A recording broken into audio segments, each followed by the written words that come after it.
21 avril 2018, bonjour.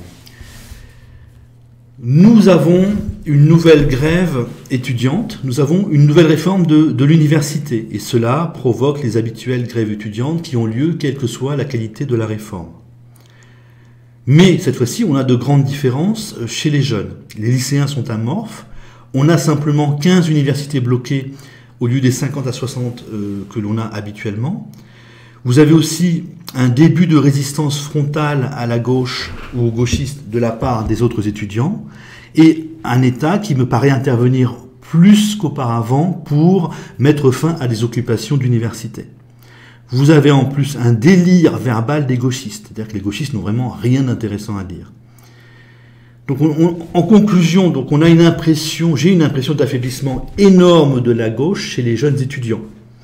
Et on peut supposer que les jeunes travailleurs ne vont pas voter pour une gauche qui appelle à la haine des Blancs. C'est très impressionnant. Par rapport aux autres grandes grèves étudiantes, il n'y a rien. Il n'y a littéralement rien. Et je pense qu'on peut parler de crépuscule du gauchisme, de la fin du gauchisme. Ça se termine. Le LFI, donc le parti de Mélenchon, ne serait donc absolument pas une base de recréation, de construction de quelque chose de nouveau, mais un syndicat de faillite de la gauche apparemment. On pourrait presque dire, même si je sais, LFI a été beaucoup élu par les jeunes, LFI pourrait bien être le refuge des vieux cons de gauche, d'une gauche qui est finie en fait, qui se termine. J'en parlais dans pas mal de vidéos, d'une impression d'un affaiblissement de la gauche. Et là, ce que nous voyons, c'est un gros affaiblissement de la gauche chez les jeunes. Donc là, une absence totale d'avenir, une absence totale de création, de créativité, une absence totale d'énergie. Donc non seulement je confirme mon diagnostic d'un affaiblissement de la gauche, mais il pourrait bien être encore plus rapide que je le croyais. Nous allons vers une évolution du combat idéologique. Donc hier, on avait une gauche anti-française qui excitait les Français de couleur contre les Français blancs.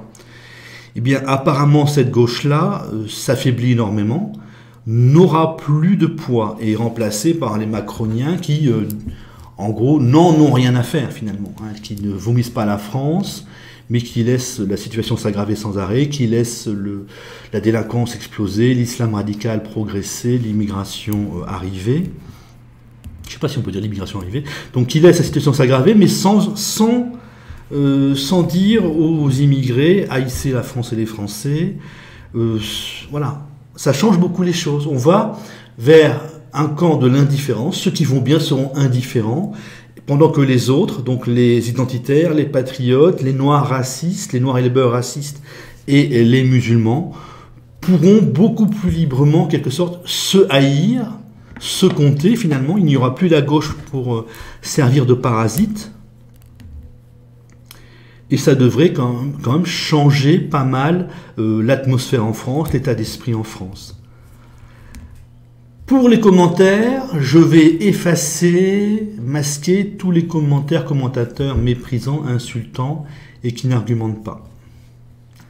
Salut.